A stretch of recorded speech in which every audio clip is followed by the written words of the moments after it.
네, 만나 뵙게 돼서 반갑습니다. 저는 이제 올해부터 화평교회를 하나님의 은혜 가운데 섬기게 된 양동진 목사라고 합니다. 네, 날마다 기도하는 목사 될 수 있도록 기도해 주시고 또 성령 안에서 사역할 수 있는 진실된 목사 될 수 있도록 기도해 주시면 감사드리겠습니다. 그리고 날마다 기도와 말씀 앞에 정직하게 서 있고 또 성도님들에게도 진실되게 진정성 있게 다가가는 그러한 목사가 되도록 하겠습니다. 네, 잘 부탁드리겠습니다. 네, 화평제일교회 올해 표어는 앞에 이렇게 있죠. 복음의 능력으로 증인이 되는 것입니다. 복음의 능력으로 증인이 되는 것. 증인은 직접 보고 경험한 사람을 이야기하죠. 그리고 증인에게는 책임이 따릅니다. 그래서 이렇게 법정 드라마 같은 거 보시면 갑자기 출석하기로 했던 증인이 그 책임감을 느껴서 책임을 감당할 수가 없으니까 이렇게 갑자기 못 오게 되는 경우들이 이렇게 우리가 볼 수가 있었습니다. 증인에게는 책임이 따르죠. 그래서 이 확신과 용기가 필요합니다. 그래서 직접 경험도 해야 되고 그리고 또 책임이 따릅니다. 우리가 주님의 증인이 되기 위해서는 이 복음의 능력을 먼저 경험해야 되는 것이죠. 복음의 능력 안에서 예수님을 경험하고 하나님을 경험하고 그래서 나는 원래 어떤 상태에 있었는지 그리고 예수님은 나를 위해서 무엇을 하셨는지 또 하나님께서는 나를 어떻게 바라보고 계시고 나와 어떤 관계를 맺고 계시는지를 우리가 복음 안에서 그 능력 안에서 우리가 알아야 하는 것입니다. 그럴 때에 우리는 내가 어떤 존재가 되었고 또 어떻게 살아가야 했는지를 우리는 알게 되어집니다. 그래서 복음의 능력은 우리로 하여금 그 하나님을 경험시켜 주시고 예수님을 경험시켜 주시고 그래서 그 경험을 가지고 그 확신을 가지고 용기를 가지고 증인으로서 살아가게 해줍니다. 복음은 내가 어떤 상태였는지를 알게 해줍니다. 그리고 하나님께서는 그 죄에 묶여있던 우리를 꺼내주셨습니다. 예레미야 29장 11절에 이렇게 말씀하십니다. 여호와의 말씀이니라 너희를 향한 나의 생각을 내가 아나니 평안이요 재앙이 아니니라 너희에게 미래와 희망을 주는 것이니라. 이제는 생명을 주시는 것이죠. 이제는 패망하는 것이 아니라 그곳에서 이제 우리를 꺼내주셔서 이제는 생명을 주시고 하나님께서는 재앙이 아니라 이제는 미래와 희망으로 계속해서 우리의 영혼과 삶을 인도해 주십니다. 원래 우리는 죄로 인해서 하나님과 절대로 가까이 할 수 있는 자들이 아니었습니다. 이렇게 하나님 앞에 예배할 수 있는 자들이 아니었습니다. 우리가 원래 어떤 소속이었는지를 갈라디아서 4장 8절은 이렇게 기록합니다. 그러나 너희가 그때에는 하나님을 알지 못하여 본질상 하나님이 아닌 자들에게 이게 종노릇하였더니, 그러니까 하나님이 아닌 자들은 이 악한 마귀를 이야기하죠. 그래서 우리는 원래 이 악한 세력의 소속이었습니다. 그러나 예수님께서는 친히 십자가에서 그 일들을 모두 해결하심으로 말미암아 이 사망에서 이제 우리를 생명으로 이렇게 옮겨 주셨습니다. 그래서 예수님이 하신 그 일들을 믿는 자로 하여금 영접하고 받아들이는 자로 하여금 그 연합을 통해서 그래서 예수님이 하신 일이 그 사람이 한 일로 하나님이 적용시켜 주셔서 죄사함을 베풀어 주시고 그 소속을 이제는 하나님께로 이렇게 옮겨 주셨습니다. 이제 복음의 능력이 바로 이것인 것이죠. 그런데 능력은 이중적인 의미를 가지고 있습니다. 그래서 첫 번째 이 능력의 의미는 무엇이냐면 지금 제가 말씀드린 겁니다. 그래서 안으로의 복음의 능력이 있습니다. 그래서 우리 안에서 일어난 일들인 거죠. 그래서 예수 그리스도 하신 일 그리고 우리가 하나님 앞에 조건 없이 받아들여진 그 사건 그것이 바로 복음의 능력입니다. 그리고 또 하나의 복음의 능력의 뜻은 무엇이냐면 이제 밖으로 나가는 복음의 능력의 의미가 있습니다. 우리가 안에서 우리가 복음의 능력을 경험했다라고 한다면 이제 그 복음의 능력이 밖으로 나가는 것이죠. 그래서 능력을 경험한 자가 증인이 되어서 증인의 삶을 감당할 때 그 입술에서 선포되어지는 복음을 듣고 회심하는 놀라운 역사, 이것이 바로 복음의 또 하나의 능력의 뜻입니다. 그렇다면 우리의 삶에 복음의 능력이 나타나려면 어떻게 해야 할까요? 시간을 구별해야 합니다. 가장 중요한 것은 시간을 구별해야 됩니다. 그러니까 묵상을 통해서 그리스도께서 나에게 하신 일을 계속해서 우리가 묵상해야 합니다. 그리고 그것을 생각해야 합니다.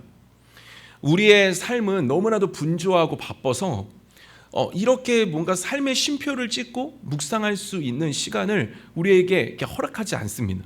그래서 우리는 의도적으로 우리를 고립시켜야 하고 하나님을 생각하고 그리스도께서 나에게 하신 일이 무엇인지를 생각하고 묵상하는 그 자리를 우리는 확보해야 합니다. 그리고 그곳에 있어야 한다라는 것이죠. 그럴 때에 예수님께서 나에게 하신 일이 다시 생각되어지고 하나님 영화를 열어주실 때 그것이 환상으로 보이고 그랬을 때 그 일이 다른 일이 아니고 다른 사람을 위한 일이 아니고 나에게 하나님이 베풀어 주셨다라는, 나를 위해 하나님이 하셨다라는 것을 우리가 알게 되어지고 그 예수 그리스도를 바라보면서 그것이 다른 사건이 아닌 나를 위한 사건으로 다시금 마음속에 실제적으로 받아들이고 경험하게 된다라는 사실입니다.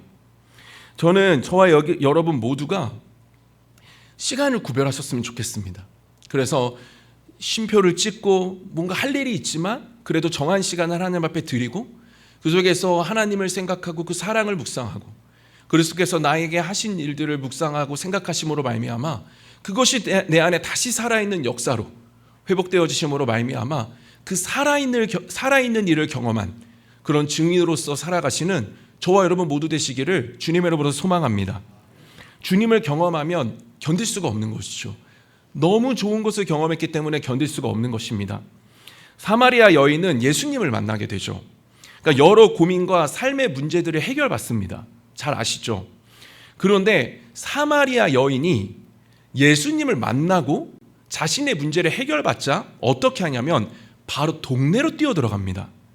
요한복음 4장 28절에서 29절입니다. 여자가 물동이를 버려두고 동네로 들어가서 이 사람들에게 이르되 내가 행한 모든 일을 내게 말한 사람을 와서 보라, 이는 그리스도가 아니냐 하니. 사마리아 여인은요 원래 어떤 사람이었습니까? 숨어 다니는 사람이었습니다. 사마리아 여인이 물을 기르러 갑니다. 물동이를 가지고 있었다는 것은 물을 기르러 가는 것인데 물을 기르러 가는 시간이 몇 시냐면 유대 시간으로 6시라고 되어 있는데 저희 시간으로 하면은 정오입니다. 정오 12시. 가장 햇볕이 강하고 더운 시간이죠. 그러니까 그 시간에 이 사마리아 여인이 물을 기르러 갔다라는 것은 사람들이 더워서 다니지 않는 그 시간에 물을 기르러 간 것입니다. 그러니까 사람들을 보기가 너무나도 낯뜨거운 것이죠. 그리고 망설여지는 것이죠. 그래서 그의 과거가 있었기 때문이었습니다. 제가 농촌 선교를 지금까지 사역을 하면서 이렇게 국내 선교부도 담당하고 하면서 농촌 선교를 매년 1년에 두세 번씩 갔습니다. 근데 여름 이제 제가 8월 15일이 이제 휴일이기 때문에 제가 이제 14, 15, 16 이렇게 성도님들 모시고 2박 3일로 농촌 선교를 여름에 갔는데 낮에는 사람이 보이지가 않는 거예요. 그래서 새벽 4시부터 7시까지 딱 일하십니다.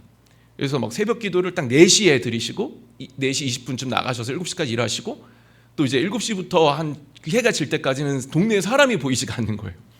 근데 그 시간에 이제 그런 시간에 사마리아 여인이 이렇게 물을 기르러 갔다라는 것입니다. 사마리아도 굉장히 더운 날씨였죠. 그러니까 뭔가 부끄러운 것이 있고 사마리아 여인이 숨어 다녔다라는 것입니다. 그런데 갑자기 반전이 일어나죠. 사람을 피해 다녔던, 그리고 너무나도 스스로 부끄럽게 뭔가 자괴감이 있었던 그러한 사마리아 여인이었는데 갑자기 마을로 뛰어들어갑니다. 여기서 버린 게 두 가지입니다. 물동이를 버려둡니다. 그리고 마을로 들어갑니다. 두 가지입니다. 생계를 버렸고 체면을 버렸습니다. 생계와 체면을 생각하지 않았다라는 것이죠. 생각하지도 않을 정도로 예수님을 만난 사건이 너무나도 크게 그 안에 다가온 것입니다. 버틸 수가 없는 것이죠. 견딜 수가 없는 것이죠. 그래서 마을로 막 뛰어들어갑니다. 증인의 모습은 바로 이러한 것입니다. 우리가 복음의 능력으로 예수님을 경험하면 그 예수님을 경험함이 너무나도 우리 안에 견딜 수 없는 사건으로 신비로 자리 잡아서 전하지 않고는 버틸 수가 없는 것이죠. 뭔가 우리에게 고려되는 것이 없는 것입니다. 그래서 그냥 체면이고 생계고 뭐고 그냥 우리의 삶의 터전으로 가서 영역으로 가서 예수님을 전하는 것이죠. 그러자 어떻게 결과를 맞이하냐면 요한복음 4장 30절에 그들이 동네에서 나와 예수께로 오더라. 예수님을 경험하고 아무것도 고려하지 않고 마을로 들어가서 그냥 예수님 소개하고 전했더니 자신이 만난 예수님 말했더니 사람들이 예수님께로 돌아왔다. 이렇게 기록되어져 있습니다. 저는 저와 여러분 모두가 화평제일교회 안에서 신앙생활 하시면서 이 능력을 경험하시기를 주님의 이름으로 축원을 드립니다.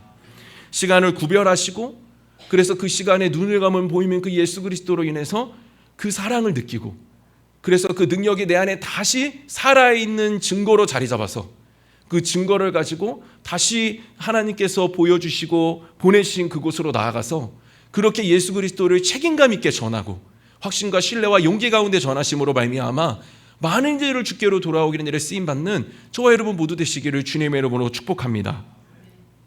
오늘 본문 에베소서 4장은 이 복음의 능력을 이 안에서 경험한, 우리 안에서 먼저 경험한 이 복음의 능력을 어떻게 밖으로 흘려보낼 것인가, 이것을 기록하고 있습니다. 1절은 이렇게 시작합니다. 같이 한번 좀 읽겠습니다. 그러므로 주 안에서 갇힌 내가 너희를 권하노니 너희가 부르심을 받은 일에 합당하게 행하여.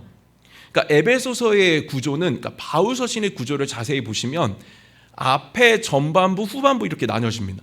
그래서 전반부는 주로 교리를 얘기하죠. 그러니까 복음의 능력, 안에서의 복음의 능력. 그리고 후반부는 뭘 얘기하면 밖으로의 복음의 능력을 이야기합니다. 그래서 1장과 3장은 에베소서의 전반부인데 복음의 능력을 기록합니다. 안으로의 복음의 능력. 그래서 속량, 죄사함, 성령의 인치심, 이렇게 구원 교리에 대한 단어가 주로 기록이 되어져 있습니다. 그런데 4장과 6장은 이제 실제적인 행함, 구원받은 사람이 어떻게 살아야 하는가라는 그러한 실제적인 경험이 기록되어져 있습니다. 그래서 밖으로의 복음의 능력인데, 그래서 주로 그리스도의 선물의 분량, 은사를 이야기하죠. 그리고 봉사의 일, 그리고 수고하여 선한 일, 그래서 이렇게 밖으로 나가는, 그래서 주님의 그 복음의 능력을 가지고 이제는 밖으로 나가서 그 능력을 경험하는 그러한 삶을 후반부에서 기록하고 있습니다. 바울은 1장과 3장에서 이 부르심을 받은 일, 이걸 기록하고 있는 것이죠. 조건 없이 불가항력적인 은혜로 이 부르심을 받은 일, 이걸 기록하고 있습니다. 그리고 4장 1절로 그것을 연결해서 합당한 일이 있다라고 그렇게 지금 기록을 하고 있죠. 그래서 1절에 보시면 너희가 부르심을 받은, 이게 1장에서 3장, 그리고 합당하게 행하여, 이게 4장에서 6장입니다. 그리고 이 4장 1절에서 우리가 합당하게 행하는 것이 무엇인지를 2절과 3절에서 이렇게 기록하고 있습니다. 같이 함께 읽겠습니다. 모든 겸손과 온유로 하고 오래 참음으로 사랑 가운데서 서로 용납하고 평안에 매는 줄로 성령이 하나 되게 하신 것을 힘써 지키라. 이 평안이 매는 줄로 성령이 하나 되게 하신 것은 바로 교회를 이야기하죠. 교회는 이 성령으로 감동된 자들이 모인 공동체입니다. 그러니까 예수 그리스도를 구주로 고백하고 하나님을 아버지로 믿는 사람들의 모임인데, 그 전에 뭐가 있냐면 성령의 거듭나게 하심이 있습니다. 그래서 우리 안에는 한 명도 예외 없이 구원의 확신이 있다라고 한다면 우리 안에 성령님이 계십니다. 그래서 성령의 줄로 연결이 되어져 있는 거죠. 그래서 우리를 가족이라 이야기하고 권속이라 이야기를 합니다. 그러니까 성령의 줄로 연결되어져 있는 그곳이, 그 공동체가 바로 이 교회가 되는 것이죠. 그래서 연결되었다라는 것이, 성령으로 연결되어졌다라는 것이 이 에베소서에서는 무엇으로 표현이 되냐면 그리스도의 몸으로 표현이 됩니다. 에베소서 4장 15절입니다. 오직 사랑 안에서 참된 것을 하여 범사에 그에게까지 자랄지라. 그는 머리니 곧 그리스도라. 그러니까 머리가 그리스도고 그 교회된 몸이 그리스도의 몸이 교회다라는 것이죠. 연결되어져 있다라는 것입니다. 우리는 몸은 성령 안에서 연결되어져 있고 지체로서 연결되어져 있고 그리스도와는 머리와 몸으로 연결되어져서 우리는 한 몸을 이루고 있다라고 지금 이야기하고 있는 것이죠. 그래서 이 몸이 지니는 의미가 두 가지가 있는데 무엇이냐면 서로 연결되어져 있다라는 것, 그러니까 다시 말해서 같이 느낀다라는 것입니다. 몸이 한 군데가 조금이라도 아프면 발끝이 그것을 같이 느끼듯이 같이 기뻐하고 같이 슬퍼하고 같이 느끼면서 성령 안에서 같이 기도하는 것이죠. 그것이 바로 교회인 것입니다. 그리고 머리와 연결되어져 있죠. 예수 그리스도께서 신호를 주십니다. 우리 뇌의 신호를 통해서 몸이 반응하지 않습니까? 그래서 이 머리가 신호를 계속 주면 그 몸이 반응하는 것입니다. 그래서 이 머리 대신 예수님이 주신 신호가 무엇이냐면 증인입니다. 땅끝까지 이르러 내 증인이 되라는 것입니다. 그래서 머리가 주는 신호는 이 성령으로 연결되어진 이 교회에게 이 머리가 주는 신호는 무엇이냐면 계속 증인이 되라고 하는 것입니다. 이것을 통해서 알 수 있는 것은 뭐냐면 교회는 사명 공동체라는 것이죠. 증인으로서의 사명을 감당해야 되는 그 성령으로 연결되어진 사명 공동체가 바로 교회라는 것입니다. 그래서 증인은 각 개인이기도 합니다. 저도 증인이고 여기에 계신 각 개인이 다 증인입니다. 그러나 교회가 부름받은 이유이기도 합니다. 교회가 감당해야 될 사명이 바로 증인의 사명인 것이죠. 그것은 무엇이냐면 우리가 더욱더 하나 되는 것이고 이 안에서 복음을 어떻게 전할지 함께 고민하고 기도하고 예배하고 하나님을 구하는 것입니다. 사명 공동체로 든든히 세워져서 능력이 나타나려면 3절에서 바울은 먼저 교회를 힘써 지킬 것을 그렇게 말씀합니다. 다시 3절입니다. 평안에 매는 줄로 성령이 하나 되게 하신 것을 이 힘써 지키라, 힘쓰라 이렇게 얘기하죠. 우리는 언제 힘을 쓸까요? 언제 힘을 쓰십니까? 저의 에너지는 한정이 돼 있거든요. 그래서 저는 지금 이 합평제일교회 사역에만 힘을 쏟습니다. 설교 준비하고 이제 이렇게 지금 조금씩 교회를 알아가는 그 일에만 이번 한 주는 에너지를 쏟았습니다. 왜냐하면 가장 그것이 저에게 소중하고 중요하기 때문입니다.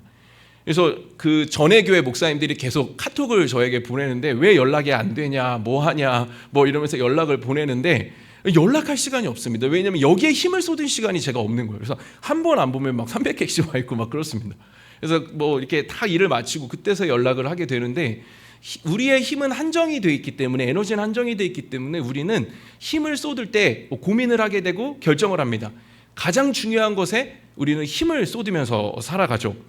다시 말해서 이 성령의 하나 되게 하신 것을 힘써 지키라라는 것은 우리가 이 교회를 지키는 것에 있어서 최선을 다하고 거기에 우선순위를 두라는 것입니다. 그것을 중요하게 생각하고 소중하게 생각하라는 것입니다. 왜냐하면 그리스도의 몸이기 때문입니다. 그리고 성령님이 그 가운데 하나 되게 하셨기 때문입니다. 하나님이 하셨기 때문에 가장 소중한 일이고 그것은 지켜져야 하는 것이죠. 그렇다면 어떻게 힘을 써야 돼? 우리는 어디에 힘을 써야 사명 공동체로서의 교회로 우리가 건강하게 세워갈 수 있을까요? 오늘 본문 2절입니다. 모든 겸손과 온유로 하고 오래 참음으로 사랑 가운데서 서로 용납하고. 겸손과 온유 그리고 용납하는 데 있어서 힘을 쏟으라는 것입니다. 이 세 가지가 있을 때 교회는 사명 공동체로 건강하게 세워져 갈 수 있다라는 것이죠. 먼저 겸손입니다. 겸손은 무엇일까요? 겸손은 무엇일까요? 제가 이제 신방을 이제 계속 부목사 때 하면서 가장 많이 들었던 단어는 무엇이냐면 부족합니다입니다. 부족합니다. 근데 복음은 사실 부족을 채우거든요. 그 부족을 하나님이 채우시는 게 복음의 능력이거든요.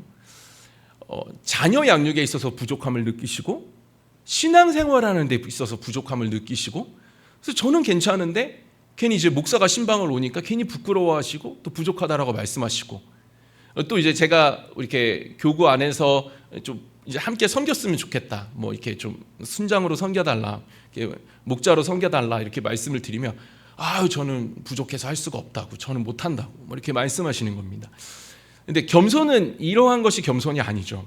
겸손은 무엇이냐면 하나님을 주인으로 모시고 살아가는 삶이 겸손입니다. 그래서 하나님을 주인으로 모시고 살아가는 것, 그래서 그 안에서 하나님의 주권을 끊임없이 인정하는 것, 그것이 바로 겸손이 되는 것이죠. 그래서 자신의 뜻보다는 주인 되시는 하나님의 뜻대로 살아가기를 힘쓰는 자가 바로 겸손한 자입니다. 나의 뜻을 내려놓는 것은 기도로만 가능하기 때문에 그래서 겸손한 사람의 특징은 기도하는 사람입니다. 기도를 통해서 하나님과 대화하고 하나님께서 부어주시는 그 뜻과 비전을 가지고 그것을 가지고 살아가는 삶이 바로 겸손한 자의 삶이 되는 것이죠. 그래서 나의 뜻을 기도로 내려놓고 하나님의 뜻을 받아들이면서 그 하나님의 뜻을 믿고 나는 부족하지만 나의 부족을 통해서 나의 약함을 강함으로 바꾸실 하나님을 믿고 신뢰하면서 한 발짝 나아가는 것이 무엇이냐면 진정한 겸손이라는 사실입니다. 겸손은 이렇듯 교회를 건강하게 세우는 데 있어서 너무나도 중요한 덕목이 됩니다. 나의 뜻보다 하나님의 뜻에 더욱더 집중하게 만들기 때문이죠. 그래서 나에게 집중하고 싶을 때가 있습니다. 그러나 그 순간에 겸손한 자는 다시 하나님께 그 집중을 전환시킵니다. 그래서 내가 아닌 하나님을 나의 주인으로 모시고 그 연결됨 속에서 계속해서 머리 대신 주님을 바라보는 것입니다. 하나님의 주되심을 믿고 기도하는 사람들이 모인 것이죠. 그래서 그 기도를 통해서 계속해서 그리스도를 바라보고, 그래서 하나님을 바라보고 그 하나님 주신 뜻이 결국엔 증인에 있다라는 사실을 알면서 오직 그리스도를 경험하고 그리스도를 전하는 일에 힘쓰는 것이 바로 진정한 겸손한 교회의 모습이 되는 것입니다. 저는 화평제일교회가 정말 이 코로나라는 이 너무나도 힘든 시기를 겸손이 있었기 때문에 이렇게 건강하게 잘 지내왔다라고 저는 생각합니다. 앞으로도 하나님 한 분만을 저는 주인으로 모셨으면 좋겠습니다. 팬데믹이 온다 하더라도, 어떤 위기가 온다 하더라도, 내 마음속에 어떤 갈등이 일어난다 하더라도 그 순간 나의 뜻을 기도함으로, 그렇게 하나님을 나의 주인으로 인정하고 이 교회의 주인으로 바라보심으로 말미암아 그 주님께 기도하심으로 모든 것들을 맡겨드리심으로 말미암아 그 가운데 주님 주신 뜻을 가지고 그 뜻만을 믿으며 그렇게 겸손한 자세로 나아가시는 저와 여러분 모두 되시기를 주님의 이름으로 축원드립니다. 교회를 지키기 위해 힘써야 할 두 번째는 무엇이냐면 바로 온유입니다. 온유. 저는 예전에 이 단어를 보면은 타고난 게 없다라고 생각이 들어서 이 단어는 저와 거리가 멀다라고 생각을 했습니다. 그래서 나는 그냥 온유할 수 없구나. 근데 저희 아내를 보면 너무 온유한 거예요. 그래서 온유는 타고나는 것이구나. 그런 생각을 했습니다. 그런데 제가 말씀을 이렇게 준비하면서 느끼고 깨달은 것은 뭐냐면, 여기서 이 온유는 유순하고 착한 성품이 맞습니다. 그런데 타고난 기질은 아니다라고 그런 뜻을 가지고 있습니다. 신학 박사인 박형룡 교수님께서 이걸 너무나도 잘 설명해 주셨는데, 어떻게 기록이 되어져 있었냐면, 야생마에 이 말고삐를 쥐고 계시는 이 하나님께 다루어지는 성품이 온유이다, 이렇게 설명을 하셨습니다. 그러니까 야생마의 말고삐를 쥐고 계시는 그 하나님께서 다루시는 성품, 이것이 바로 온유라는 것이죠. 온유는 특별히 착하고 뭔가 유순한 성품이 있는 사람에게만 해당되는 것이 아니라 하나님께서 다뤄주시는 성품, 그러니까 하나님께서 다뤄주실 때 온유해질 수 있는 것입니다. 우리는 야생만처럼 또 죄성이 있고 본성이 있기 때문에 가만히 내버리면 나 스스로도 통제하기가 너무 어려울 때가 있습니다. 그러나 나의 성품의 말고삐를 하나님께 지어드릴 때 하나님께서는 그 성품을 통제해 주시고, 그렇게 하나님께 그것이 붙들린 바 되어졌을 때 우리는 온유한 성품을 가지고 살아갈 수가 있는 것입니다. 그렇다면 어떻게 지어드릴 수 있을까요? 성령이 충만해야 됩니다. 성령이 충만하는 것이 그 성품을 지어드리는 것입니다. 갈라디아서 5장 22절에서 23절입니다. 오직 성령의 열매는 사랑과 희락과 화평과 오래 참음과 자비와 양성과 충성과, 그리고 그 열매 중에 온유와 절제니 이 같은 것을 금지할 법이 없느니라.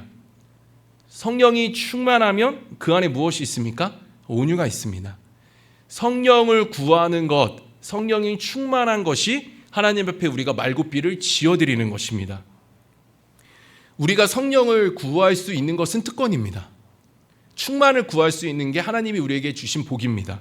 왜냐하면 우리는 원래 그렇게 할 수 없는 자들이었기 때문입니다. 하나님께서 그것을 이루셨고, 그래서 복음의 능력은 무엇이냐면 우리가 성령님을 모시고 살아갈 수 있도록 만들어 준 것입니다. 그런데 성령은 우리가 구하지 아니하면 그 능력을 소멸하시고 우리가 죄를 지으며 마음속에서 근심하십니다. 우리가 다시 회개의 자리로 나아가서 성령님 한 분만을 초청하고 성령님을 다시 나의 주인으로 모실 때, 그리고 충만을 구하면서 나아갈 때 하나님께서 우리에게 성령 충만함을 주시고, 그럴 때 우리는 성령의 통치를 받으면서 우리의 모든 성품이 온유하게 되는 것입니다. 성령이 하나 되게 하신 교회는 성령으로 지켜내야 됩니다. 저는 복음의 능력 안에서 늘 성령 충만하시는, 성령이 충만을 구하심으로 말미암아 늘 성령이 통치하시는 그러한 저의 여러분 모두 되시기를 주님의 이름으로 소망합니다. 그래서 온유한 성품을 가지고 서로를 대하고 또 서로를 품고 이해하며 그렇게 사랑함으로 말미암아 서로를 더욱더 자존감이 높은, 자신감 있는 그러한 내면이 강한 증인으로 세워가시는 화평교회 모두 되시기를 주님의 이름으로 축원드립니다. 마지막으로 용납입니다. 용납은 오래 참고 사랑하는 것입니다. 오래 참는 것과 사랑은 이 하나님이 우리에게 보여주신 이 하나님의 성품입니다.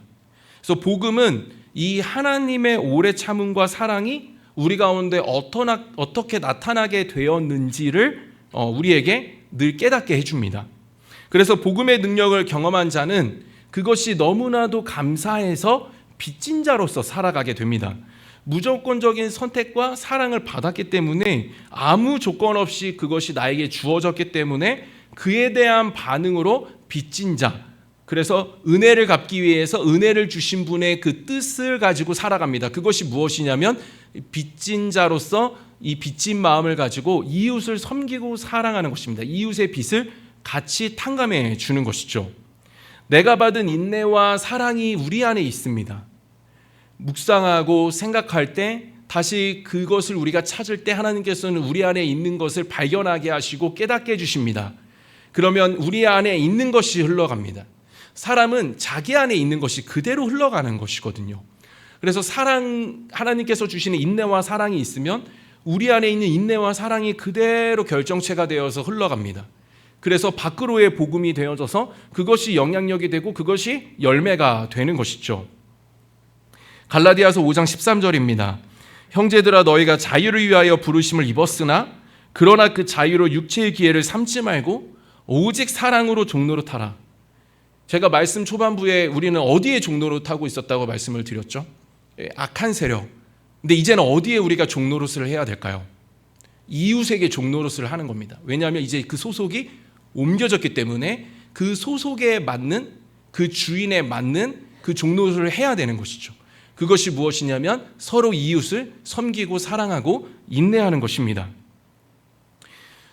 제가 이제 신대원 그 총신신학대학원에 이제 입학을 하고 제가 이제 안산동산교회에서 사역을 하게 됐습니다. 그래서 교육전도사로 이제 사역을 시작하게 되었는데 지금은 이제 동탄동산교회를 개척하셔서 또 이제 지금 이제 목회를 하고 계시는데 담임 목회를 하고 계시는데 이제 박동성 목사님이라고 계십니다. 근데 이제 그때 청년부 담당이셨습니다. 그래서 청년부 담당이 있고 그 밑에 있는 이제 저는 교육 전도사였는데 이제 제가 이제 전도사로 첫 사역을 시작하다 보니 너무나도 부족한 게 많은 겁니다.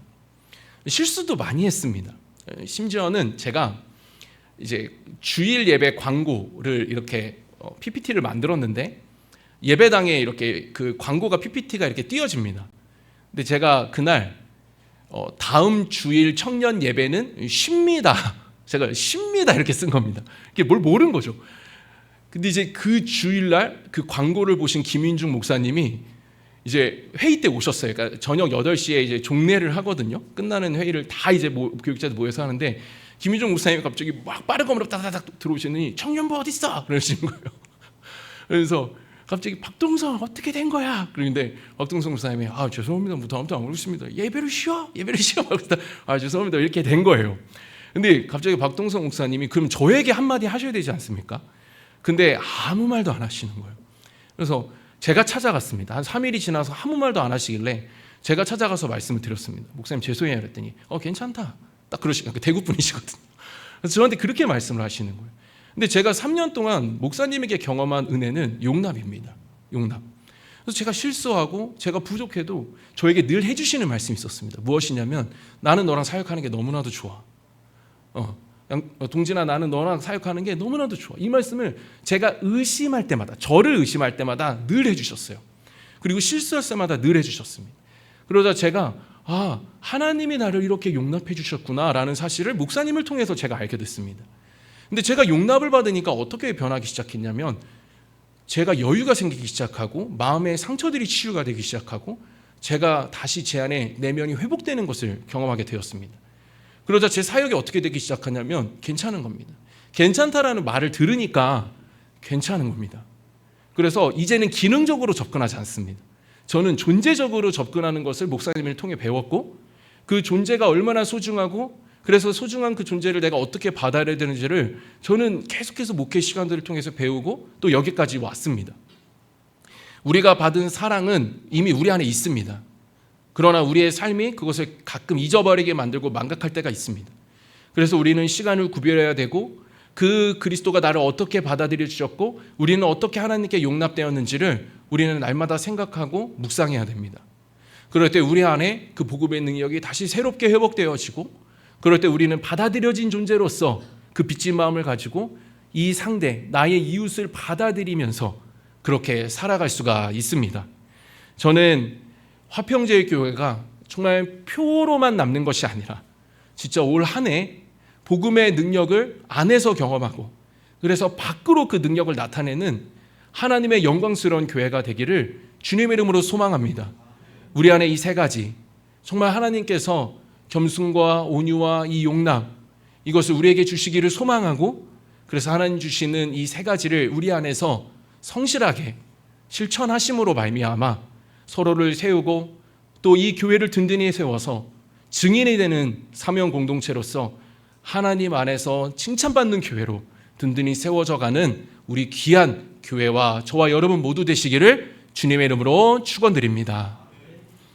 살아계신 하나님 아버지, 우리를 성령으로 감동하여 주셔서 교회로 불러주시니 주님 너무나도 감사를 드립니다. 하나님, 때로는 증인의 삶이 너무 버겁고 부담스럽게 다가올 때가 있습니다. 주님, 우리를 더욱더 깊이 만나 주시옵소서. 주님을 만난 기억이, 그 느낌이 너무나도 우리가 견딜 수 없어서 그 주님을 온전히 전파하기 위해 그 어떤 것도 고려하지 않고 체면 차리지 않고 나아가는 우리가 될 수 있도록 주님 인도하여 주시옵소서.